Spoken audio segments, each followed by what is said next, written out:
आज के इस एक्सप्लेनर में हम उस बुनियादी ब्लूप्रिंट को डिकोड करने वाले हैं जो ये तय करता है कि भारत का नक्शा असल में कैसा दिखता है। ये एक ऐसा विषय है जो बिल्कुल साफ कर देता है कि एक राष्ट्र के रूप में हमारी सीमाओं और हमारी पहचान कानूनी तौर पर कैसे परिभाषित होती हैं। हम यहाँ सिर्फ तथ्यों की लिस्ट नहीं पढ़ेंगे, बल्कि उन नियमों के पीछे के असली तर्क को समझेंगे जिन्होंने आज के भारत को आकार दिया है। आज की इस चर्चा की रूपरेखा कुछ इस तरह रहेगी। सबसे पहले भाग 1 का अवलोकन, उसके बाद भारत एक राज्यों के संघ के रूप में, फिर नए राज्यों का प्रवेश, चौथा आंतरिक सीमाओं का पुनर्निर्धारण, पांचवां ऐतिहासिक बेरुबारी विवाद और आखिर में संशोधन के नियम। तो चलिए शुरुआत करते हैं पहले हिस्से से, भाग 1 का अवलोकन। भारत का संविधान दुनिया के सबसे लंबे लिखित संविधानों में से एक है। इसकी विशालता को समझने के लिए हमें इसे एक नक्शे की तरह जूम इन करना होगा। अगर पूरे भारतीय संविधान को देखा जाए तो इसमें 22 भाग, 395 अनुच्छेद और 12 अनुसूचियां हैं। ये अनुसूचियां वो जगह हैं जहां अनुच्छेदों की बारीक और छिपी हुई डिटेल्स रखी जाती हैं। अब इन सब में से जो भाग 1 है वो पूरी तरह से संघ और उसके राज्य क्षेत्र को समर्पित है, जिसे बिल्कुल शुरुआत के 4 विशिष्ट अनुच्छेदों के जरिए समझाया गया है। अब आगे बढ़ते हैं दूसरे पॉइंट पर, भारत राज्यों का संघ। अनुच्छेद 1 का जो पहला सब क्लॉज है वो बहुत ही दिलचस्प है।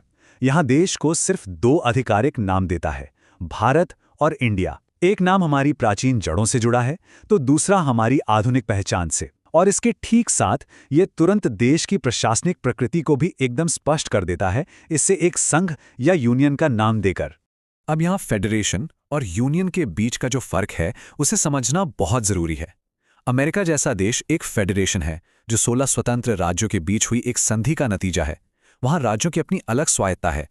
लेकिन भारत एक सिंगल अखंड भूभाग है जिसे सिर्फ और सिर्फ प्रशासनिक सुविधा के लिए राज्यों में बांटा गया है। इसका सीधा सा मतलब ये हुआ कि राज्यों को अपना कोई स्वतंत्र अस्तित्व नहीं है और केंद्र जब चाहे संसद के जरिए उनकी सीमाएं बदल सकता है।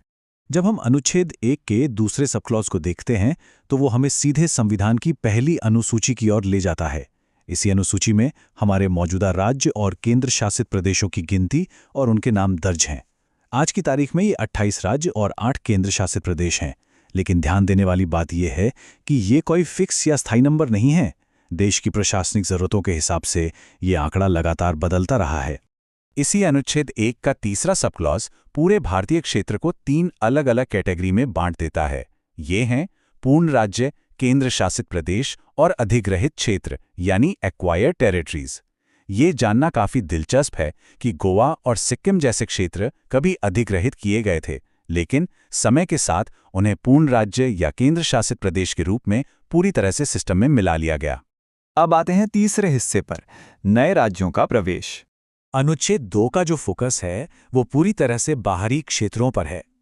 मान लीजिए कि कोई नया संप्रभु क्षेत्र एक अंतर्राष्ट्रीय संधि के जरिए भारत में शामिल होना चाहता है, या ऐतिहासिक रूप से अगर किसी नए क्षेत्र का अधिग्रहण किया जाता है, तो अनुच्छेद 2 उस क्षेत्र को संघ के भीतर स्थापित करने और उसे कानूनी तौर पर देश का हिस्सा बनाने का पूरा फ्रेमवर्क देता है।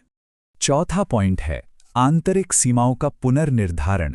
अगर अनुच्छेद 2 बाहर की तरफ देखता है तो अनुच्छेद 3 का पूरा फोकस देश के अंदर के नक्शे पर है। ये अनुच्छेद भारतीय संसद को देश के आंतरिक राजनीतिक मानचित्र को बदलने की पूरी और अंतिम शक्ति देता है। संसद 2 राज्यों को मिलाकर एक कर सकती है, एक राज्य को तोड़कर 2 बना सकती है, या किसी भी राज्य का नाम बदल सकती है। ये सब कुछ पूरी तरह से संसद के हाथ में है।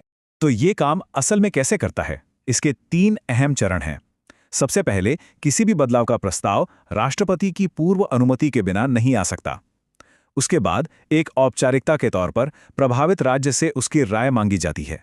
लेकिन सबसे बड़ी बात यहां यह है कि संसद उस राज्य की राय मानने के लिए कानूनी रूप से बिल्कुल भी बाध्य नहीं है। ये बात एक बार फिर साबित करती है कि भारत में राज्यों का कोई गारंटीकृत स्वतंत्र अस्तित्व नहीं है। हमने देखा कि संसद आसानी से आंतरिक सीमाओं में फेरबदल कर सकती है, लेकिन यहाँ एक बहुत ही बड़ा संवैधानिक सवाल खड़ा होता है। क्या इस शक्ति का इस्तेमाल करके भारत के किसी हिस्से को पूरी तरह से किसी अन्य देश को सौंपा जा सकता है? और यहीं से शुरू होता है हमारा 5वां हिस्सा, ऐतिहासिक बेरुबारी विवाद। ये जमीन सौंपने वाला सवाल सिर्फ एक सैद्धांतिक या किताबी सवाल नहीं था। पश्चिम बंगाल में ये एक बहुत बड़ा भू राजनीतिक मुद्दा बन गया। 1952 में सर रैडक्लिफ की एक भौगोलिक चूक का फायदा उठाते हुए, जिन्होंने बिना जमीनी हकीकत जाने बस नक्शे पर लाइनें खींच दी थी, पाकिस्तान ने बेरूबारी पर अपना दावा ठोक दिया। 1958 के नेहरू नून समझौते के तहत भारत सरकार ने इसे पाकिस्तान को सौंपने का फैसला भी कर लिया, जिसका भारी जनविरोध हुआ। इस उलझन को सुलझाने के लिए तत्कालीन राष्ट्रपति डॉक्टर राजेंद्र प्रसाद ने सुप्रीम कोर्ट से कानूनी सलाह मांगी। सुप्रीम कोर्ट ने इस पर बिल्कुल स्पष्ट फैसला दिया कि अनुच्छेद 3 सरकार को भारत की जमीन यूं ही किसी दूसरे देश को दे देने की इजाजत नहीं देता। ये सिर्फ घर के अंदर की यानी आंतरिक सीमाओं के लिए है। किसी भी भारतीय क्षेत्र को अन्य देश को सौंपने के लिए अनुच्छेद 368 के तहत एक संविधान संशोधन की जरूरत पड़ेगी। इसी वजह से 1960 में बेरूबारी को कानूनी रूप से सौंपने के लिए 9वां संविधान संशोधन करना पड़ा था। अब हम पहुंचते हैं अपने छठे और आखिरी पॉइंट पर, संशोधन के नियम। संविधान का अनुच्छेद 4 अपने आप में एक बहुत ही पावरफुल टूल है। ये साफ करता है कि संसद को कोई नया राज्य बनाने या आंतरिक सीमा बदलने के लिए अनुच्छेद 368 वाली किसी मुश्किल संविधान संशोधन प्रक्रिया से गुजरने की जरूरत नहीं है। संसद इसे एक साधारण बहुमत के साथ बड़ी आसानी से कर सकती है, बिना किसी विशेष या लंबी कानूनी अड़चन के। इस पूरे सिस्टम के पीछे जो तर्क है उसे समझना बहुत जरूरी है। संविधान निर्माताओं ने जानबूझकर ये प्रशासनिक लचीलापन रखा था। इससे ये सुनिश्चित होता है कि केंद्र सरकार लगातार होने वाले संवैधानिक फेरबदल के बिना ही इतने बड़े और विविध राष्ट्र का कुशलता से प्रबंधन कर सके और देश बिना किसी विधायी रुकावट के आगे बढ़ता रहे। इस एक्सप्लेनर के आखिर में एक बहुत ही गहरी बात पर विचार करना बनता है।